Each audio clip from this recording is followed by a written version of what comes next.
Uruguay tenía, hace 5 años, tenía un 31% de cesáreas, 32%, entre 31 y 32% de cesáreas de la población general. Y ha ido aumentando en los últimos 5 años a una tasa de 2 puntos por año. Es decir, que estamos casi llegando al 43% de cesáreas. A este ritmo, dentro de 5 años, vamos a tener 53% de cesáreas. No hay ningún índice de que esto pueda disminuir o aplacarse, digamos, por el momento. Usted cuando se refiere a una epidemia, digo, bueno, se establece desde un lugar negativo, ¿no? Seguro. ¿Por qué es una Porque epidemia? la cesárea está sustituyendo a la forma natural de nacer. Se considera por la Organización Mundial de Salud que entre un 10 y 15% de cesáreas es lo indicado. Que luego de eso, el aumento de ese índice de cesáreas no conlleva una mejora en los resultados neonatales de los niños que nacen, al revés, y puede agravar, digamos, las consecuencias sobre la madre.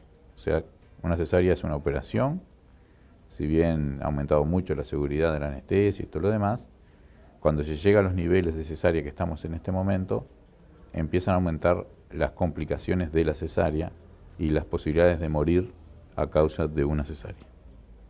Estamos en ese punto en este momento. Bien, antes de ir a eso que usted dice recién, que realmente es muy grave, ¿cómo se llega a este número, no? Porque digo, ha crecido en el tiempo, sí. Está ese viejo mito de que la cesárea es más segura para la mamá y para el bebé. ¿Cómo llegamos a esto?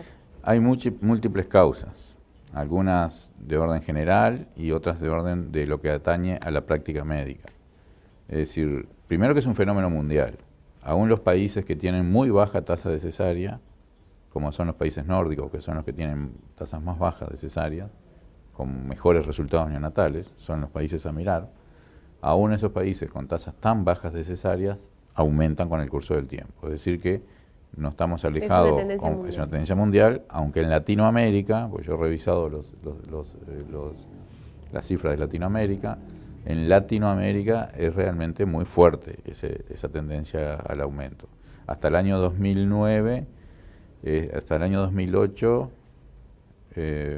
2009, también lo era así en Estados Unidos, aunque Estados Unidos tomó una serie de políticas y ha logrado que se estabilice, que no aumente, cosa que sería lo que tendríamos que hacer nosotros, por lo menos que no siga aumentando.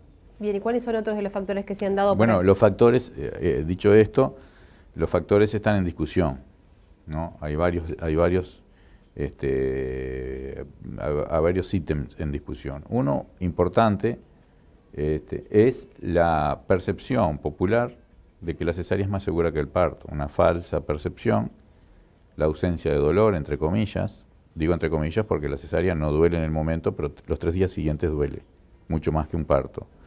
Y la falsa percepción, que es lo más seguro para la madre y lo más seguro para el niño. O sea, la demandabilidad, o sea, los juicios que hay contra los ginecólogos son muy comunes por no hacer una cesárea, ¿no? No por hacer una cesárea, es por no hacer cesáreas. Es lo que la gente piensa que hubiera salvado la situación de un mal resultado obstétrico. Y bueno, eso no es así.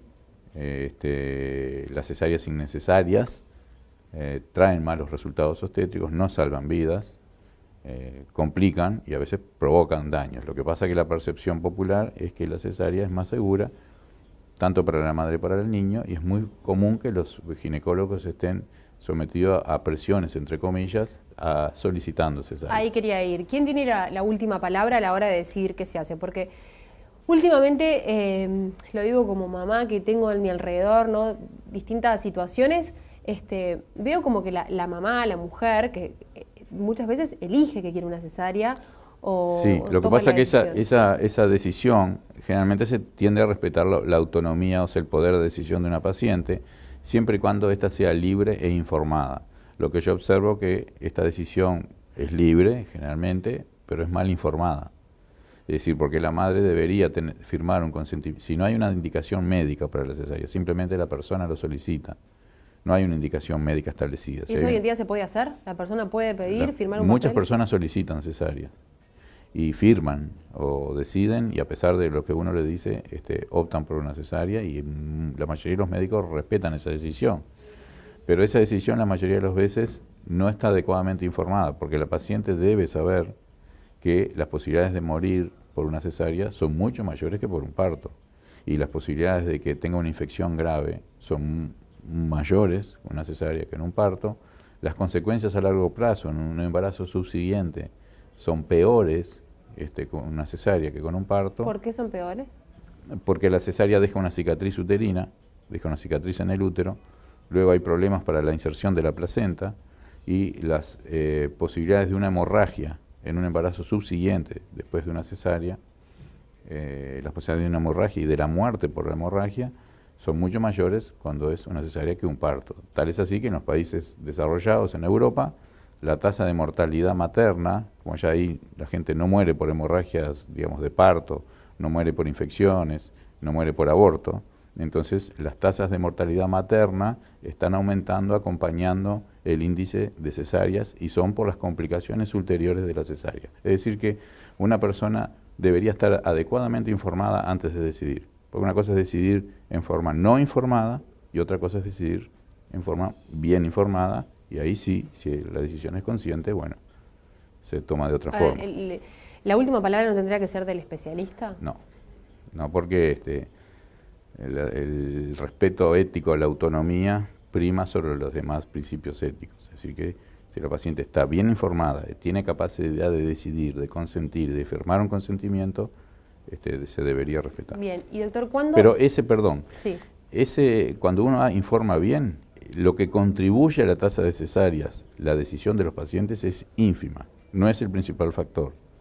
El principal factor que contribuye a la tasa alta de cesáreas es la forma que se asiste el parto medicalizado, digámoslo así, intervencionista, con poca paciencia, ¿no?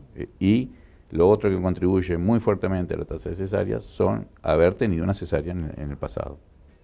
O sea, una mujer que tuvo una cesárea ya tiene unas chances muy reducidas de tener un parto en el siguiente embarazo. De un parto natural. De un parto natural. Si bien es posible, hay muchos... ¿Por qué se reduce? Porque los obstetras son un poco reacios a atender partos en cesáreas anteriores. Y las pacientes solicitan porque hay más riesgos, etcétera, etcétera.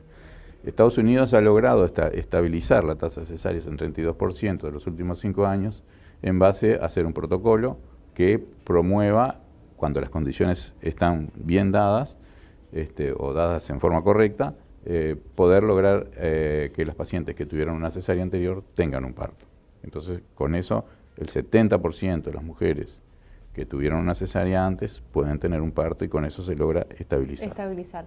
Usted se refería a que uno de los principales factores es el tema de la falta de esa humanización del parto. Sí, ¿no? Porque hay unos estudios muy interesantes que demuestran que la duración del parto es diferente hoy que hace 60 años. Nosotros tenemos gráficas de duración del parto que tienen 60 años y no se aplican a la mujer de hoy. La mujer de hoy tiene embarazos, primero tiene mayor edad que la que hace 60 años, tiene menos hijos, mayor edad y los fetos son más grandes, tienen mayor tamaño que hace 60 años por una cuestión de mejoría de la nutrición, etcétera, etcétera. Ello ha determinado que la duración del parto que nosotros tomamos como normal está mal hecha, hay que revisarla. El parto es más lento, el parto normal estamos hablando, es más lento hoy, en 2014, que en el... ¿Más lento? Más lento, demora más, por lo tanto requiere más paciencia, más esperar, y las mujeres deberían estar preparadas para esa mayor duración. Entonces, si nosotros aplicamos los criterios de duración del trabajo de parto de hace 60 años, vamos a ver que hay una cantidad de cesáreas que están hechas porque el parto de hoy no aplica a esas gráficas que estamos siguiendo o a ese partograma que estamos siguiendo. Usted decía, ¿debería estar mejor preparada la mujer? Pregunto, ¿no? ¿Debería estar más informada, mejor preparada también sí. El cuerpo médico, enfermería, la institución en Hay sí? que modificar, o sea, por eso yo te decía que hay que mirar el mundo, lo que está pasando, ¿no? Nosotros tenemos a África, que tiene una tasa muy baja de cesáreas, porque las mujeres no acceden a la cesárea, con una alta tasa de mortalidad materna y fetal. No es lo que queremos. Tenemos Sudamérica, que tiene una alta tasa de cesáreas y una tasa intermedia, en algunos lados alta, de mortalidad materna y neonatal. Y después tenemos los países nórdicos y Canadá, que tienen una tasa muy baja de cesáreas, por el 20%, 22%, muy baja tasa de cesáreas, y los niveles más bajos de mortalidad materna y fetal.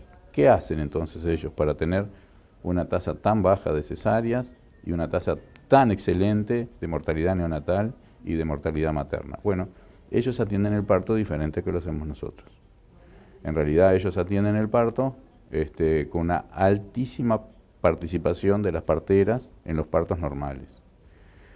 Porque las parteras son personas muy formadas en atender fenómenos naturales y los médicos estamos formados para atender enfermedad, salud, enfermedad. Entonces tenemos cierto intervencionismo propio de nuestra formación que no los tienen las parteras. Entonces la participación de las parteras en el proceso de atención del parto es fundamental. Tienen la paciencia, tienen la formación, ¿no? Aparte de eso, tienen todos los fenómenos psicobiológicos de acompañamiento y de preparación para el parto que les pueden brindar de la mejor forma para que se defienda el parto. O sea que el parto tiene que tener marketing, que es lo que no tiene. La cesárea tiene marketing, pero el parto no. Porque la cesárea vemos todos los días en la televisión, las actrices que tuvieron cesáreas, que son todo lindo, le ve todo precioso, y bueno, la gente mira eso y es un marketing desproporcionado a lo que es la cesárea, cuando en realidad lo que tiene que tener marketing es el proceso normal y fisiológico de nacer, que es lo mejor para la madre y que es lo mejor para el feto y para el niño después en su desarrollo. O sea, hay múltiples problemas asociados a la cesárea. ¿Está comprobado? Sí, está científicamente comprobado. O sea, lo que pasa es que el trabajo de parto lleva su tiempo. El inmediatismo de querer ya que nazca y todo eso perjudica a la madre y perjudica al niño. Lleva su proceso. El niño se está aprontando para respirar fuera del útero en todo ese tiempo que dura el trabajo de parto. Si nosotros hacemos una cesárea y no dejamos que transcurra por ese proceso de parto, las consecuencias después del niño para respirar y para su desarrollo en el tiempo siguiente al nacimiento. ¿Está confirmado que trae sí, consecuencias? Sí, trae consecuencias. Tal es así que nosotros tratamos de, cuando hay una cesárea electiva, o sea, aquella cesárea donde la paciente no transcurrió por el proceso de parto, no hacer una cesárea electiva antes de las 39, 40 semanas, porque el niño va a tener tiene alta chance de tener problemas de respirar luego del nacimiento, porque no pasó por el proceso final de preparación para nacer, que es el trabajo de parto. La naturaleza ha desarrollado esto durante miles de años. Así que nosotros alteramos ese proceso biológico y creamos otros problemas. Hablaba del rol de la partera. ¿Actualmente en las instituciones públicas y privadas tiene que existir una partera a la hora del trabajo de parto o no? Hay parteras en la mayoría de las instituciones, pero si nosotros comprobamos, vemos la tasa de cesárea de las instituciones privadas y la comparamos con las tasas de cesáreas en instituciones públicas, aún en el interior donde los mismos ginecólogos trabajan en un sitio y en otro, son 10 puntos más abajo de las instituciones públicas. Menos cesáreas. Menos cesáreas, 10 puntos por debajo. Si miramos, yo qué sé, San José, por ejemplo, que va a tener la institución privada 50 y la institución pública va a tener 40. Siempre hay unos 10 puntos por debajo, siendo las mismas personas que la atienden. ¿Y esto qué explicación puede tener? La tener? explicación es que intervienen las parteras. En las instituciones públicas tienen un rol más protagónico las parteras que los ginecólogos, y en las instituciones privadas tienen un rol más protagónico los ginecólogos que las parteras. Esto es así, digamos, esto es beneficioso, la participación de las parteras.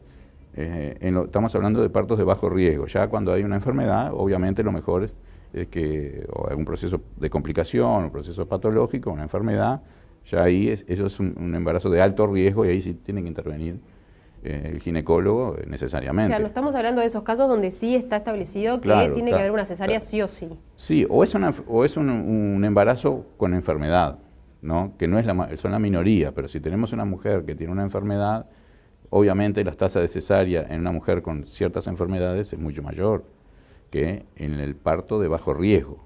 Claro, las embarazadas se dividen en dos grupos. De bajo riesgo, que son las mujeres normales, que no tienen ninguna enfermedad, que son la mayoría. Esas personas, la atención del parto por las parteras es lo ideal. Después, la población de mujeres que tienen enfermedades, que tienen patologías, diabetes, hipertensión, bueno, ese es el grupo específico donde sí o sí tienen que intervenir el ginecólogo. Doctora, no sé si es un mito o no, usted me lo podrá decir, de una cierta creencia de que el médico gana más dinero con la cesárea. ¿Esto es así? No, no es así. Y está estudiado, digo, puede ganar o no, pero en el caso del Uruguay hemos demostrado que el dinero no es el problema. ¿Por qué? En la institución privada, en el interior, no se paga la cesárea. En la institución pública, en el interior, se paga la cesárea. Sin embargo, en el lugar que se paga, hay 10 puntos menos que en el que se paga. Y lo otro que tenemos para demostrar esto es que en Montevideo hay algunas instituciones que pagan más el parto que la cesárea. Y sin embargo, tienen tasas muy altas de cesárea, o de las más altas, digamos. O sea que el factor dinero no influye, por lo menos significativamente. Y por hacer más cantidad, o sea que es menor no, porque tiempo. En Montevideo se cobra, las instituciones pagan lo mismo el parto que la cesárea.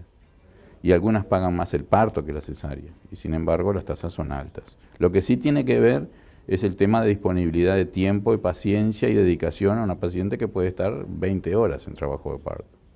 Entonces, el sistema está preparado para esas 20 horas que esa mujer... Entonces, cuando en el sistema de atención intervencionista que tenemos los ginecólogos, queremos resolver y que la cosa nazca y que ya se termine esta situación, ¿viste?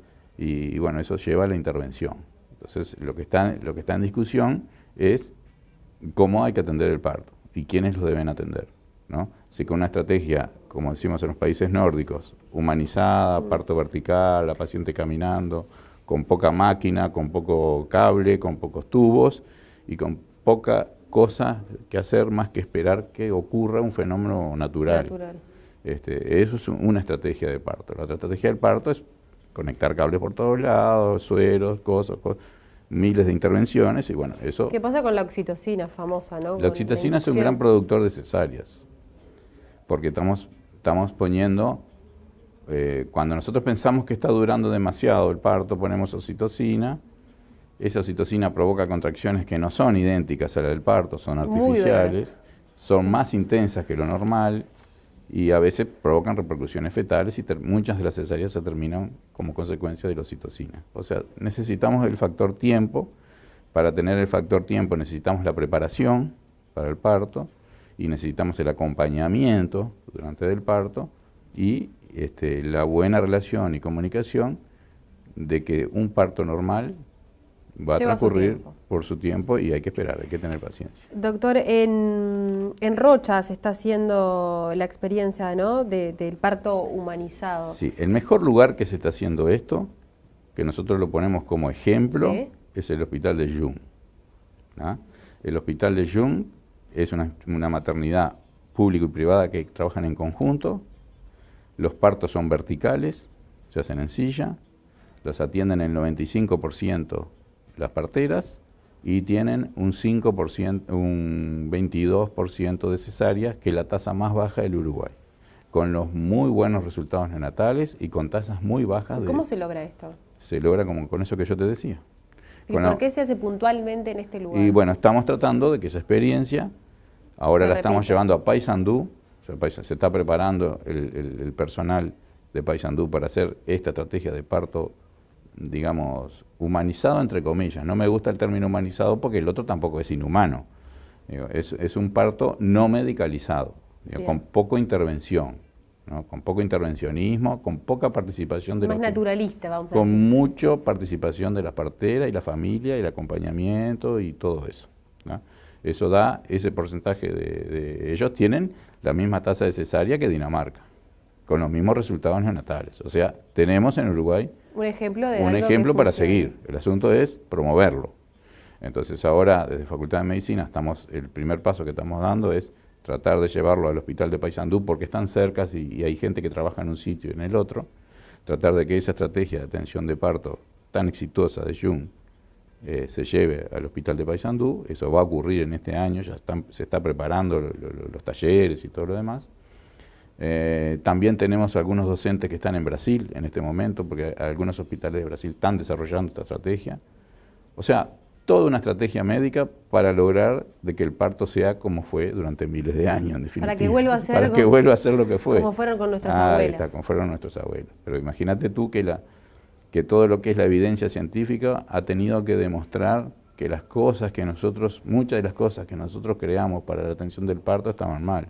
La episiotomía a todas las mujeres, el rasurado, el enema. Son cosas que no se hacen Son más. cosas que no se hacen a veces, pero no siempre.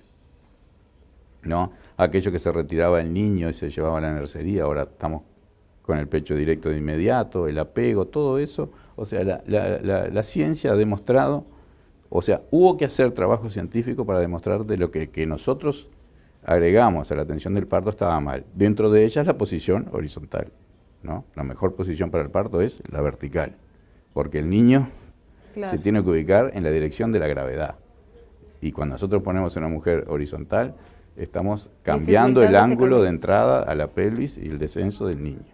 O sea, dentro de todo eso, permitir el parto vertical, que la mujer pueda tener sus movimientos, como quédese quieta.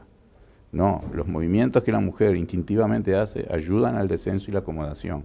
O sea, todo esto la ciencia lo tuvo que demostrar yendo para atrás a las innovaciones que nosotros pretendimos mejorar ese proceso natural. Hablando de innovaciones, ¿qué pasa con la tan polémica anestesia de la epidural, ¿no? Que incluso una institución médica muy conocida, promocionando el ingreso a esa institución, decía que era gratuita? La anestesia peridural para algunas pacientes es aceptable y yo creo que es una buena herramienta. Cambia la duración del parto, sobre todo el periodo expulsivo. Lo hace más lento aún. Pero bueno, para mí es una solución para muchas mujeres que tienen aquel temor al dolor, ¿no? Tienen demasiado temor al dolor, que a veces lo que evidencia es falta de preparación, nada más. Pero bueno, es un recurso que se le puede ofrecer y yo creo que las pacientes deberían tener para Porque optar. se puede dar un parto natural Con analgesia. Con analgesia es una intervención que solo suprime el dolor, aunque alarga el proceso de parto. En el periodo Rosell tenemos anestesias regionales para el parto, lamentablemente durante el día, no durante todo el día, sino no en la noche, sino durante el día por un problema de recursos humanos, aunque posiblemente en el futuro tengamos para todas las pacientes. Mejor.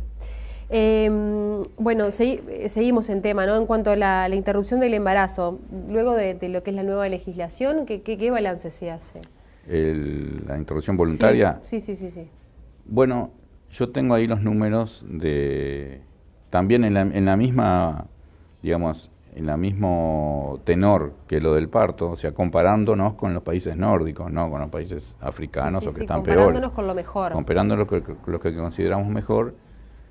Hay una forma de medir la tasa de interrupción de embarazo que es por 100 nacidos vivos. O sea, cuántos abortos tiene una población, cada 100 mujeres, cada 100 nacidos vivos, cada 100 nacidos, cuántos abortos hay en una población, ¿no? Hay otras formas de medir, cada 100.000 mujeres, pero esa es para mí la más gráfica. Entonces, una forma de ver cuál es el resultado de la ley es ver ese número, ¿no? Ver ese número. Entonces, si nosotros miramos a Rusia, por ejemplo, Rusia tiene 120 abortos cada 100 nacidos vivos. Hay más abortos que nacidos vivos. En Cuba hay 110, 105 abortos cada nacidos vivos. ¿Qué quiere decir? Que se está usando el aborto como método anticonceptivo. Claro. No hay planificación familiar, no hay acceso a métodos anticonceptivos. Cuando nosotros miramos Uruguay, en este año, que yo tengo las cifras, tenemos 13 cada 100. O sea, 13 abortos cada 100 nacidos vivos. España tiene 22, 23, Francia tiene 20, 22, y Dinamarca, Noruega, Suecia andan entre ese 12, 9 o 14, digamos. O sea que si usamos esa medición, digamos, ese número, podemos decir que el aborto no se está usando como método anticonceptivo, o sea que está acompañado de una planificación familiar y por otro lado, el otro número que tenemos que mirar es la tasa de muerte de madres. Antes teníamos una cifra de muertes por aborto y ahora tenemos una cifra cero, casi prácticamente en los últimos 5 o 6 años hay una muerte por aborto, o sea que es insignificante en términos estadísticos. Estamos después de Canadá y Estados Unidos, o sea que la tasa de mortalidad materna en Uruguay bajó muchísimo a expensas de que ya no hay más muertes por aborto. O sea, si tomamos esos dos ítems, es decir, la tasa de abortos cada 100 nacidos vivos y la mortalidad materna, lo que se redujo la mortalidad materna, diríamos que estamos bastante bien. Bien. ¿Y hay alguna en estudio de las edades de las mujeres? Las edades son las edades, digamos, ¿no? ¿Por qué? Porque si hay más adolescentes. Claro, porque muchas veces se habla de que son más adolescentes. No, eso se ha demostrado que no. O sea, la tasa de abortos en adolescentes es la misma que en adultos. No es que haya el doble en adolescentes que en adultos. Es un concepto que todos teníamos prejuicioso frente a los adolescentes, pero la realidad es que la tasa de aborto en adolescentes es la misma que la tasa de abortos en adultos, exactamente la misma. Bien. ¿Cuáles son los riesgos a la hora actualmente de realizarse un aborto? Un aborto. Los riesgos son bastante mínimos cuando el proceso de aborto transcurre en un ámbito institucional. O sea, nosotros tenemos todo aquella recuerdo de las consecuencias de los abortos clandestinos, con curetajes, legrados, etcétera, etcétera. O sea, hay dos cosas que cambiaron el tema del riesgo frente al aborto. Uno es el aborto medicamentoso, fue el primer gran cambio, digamos, que ya no se usaban curetas o instrumentos con anestesia, sino que el hecho del aborto medicamentoso ya reduce muchísimo la tasa de complicaciones. Y luego la incorporación, o sea, la despenalización y la incorporación adentro de la institución salud, y que solo son posibles las interrupciones dentro del sistema de salud, con lo cual lleva la consulta previa, intra y post, eso ha llevado, digamos, que los riesgos son mínimos. Siempre hay un riesgo, que es el sangrado, bueno, las infecciones, pero realmente son muy bajas y cuando existen se solucionan. No es aquella mujer que se quedaba en su casa y que no quería consultar porque tenía miedo que la denunciaran, etcétera, ¿Las etcétera. técnicas que se utilizan en nuestro país son de última? La técnica de nuestro país es una combinación de dos medicamentos, uno que se llama mifepristona y el otro es el misoprostol.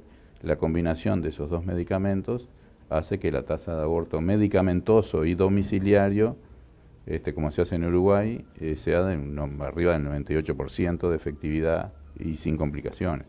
Es una tasa muy efectiva, cosa que es distinta en Cuba y en todos esos países, ¿no? Que ellos siguen haciendo las aspiraciones intrauterinas. O sea, Uruguay es un modelo de interrupción autoadministrada, domiciliaria y medicamentosa, un poco particular si lo comparamos con el resto del mundo. Bien, doctor, le agradezco muchísimo estos minutos con nosotros aquí en el Observador TV. Muchas gracias. No, gracias a ustedes. Antes de ir a eso que usted dice recién, que realmente es muy grave, ¿cómo se llega a este número, ¿no? Porque digo, ha crecido en el tiempo, sí. Está ese viejo mito de que la cesárea es más segura para la mamá y para el bebé. ¿Cómo llegamos a esto? Hay múltiples causas, algunas de orden general y otras de orden de lo que atañe a la práctica médica. Es decir, primero que es un fenómeno mundial. Aún los países que tienen muy baja tasa de cesárea, como son los países nórdicos, que son los que tienen tasas más bajas de cesárea, con mejores resultados neonatales, son los países a mirar. Aún esos países con tasas tan bajas de cesáreas aumentan con el curso del tiempo. Es decir que no estamos alejados, es una tendencia mundial, aunque Uruguay tenía, hace 5 años, tenía un 31% de cesáreas, 32%, entre 31 y 32% de cesáreas, de la población general. Y ha ido aumentando en los últimos 5 años a una tasa de 2 puntos por año. Es decir, que estamos casi llegando a 43% de cesáreas. A este ritmo, dentro de 5 años, vamos a tener 53% de cesáreas. No hay ningún índice de que esto pueda disminuir o aplacarse, digamos, por el momento. Usted cuando se refiere a una epidemia, digo, bueno, se establece desde un lugar negativo, ¿no? Seguro. ¿Por qué es una porque epidemia? la cesárea está sustituyendo en Latinoamérica, pues yo he revisado las cifras de Latinoamérica. En Latinoamérica es realmente muy fuerte esa tendencia al aumento. Hasta el año 2009, hasta el año 2008,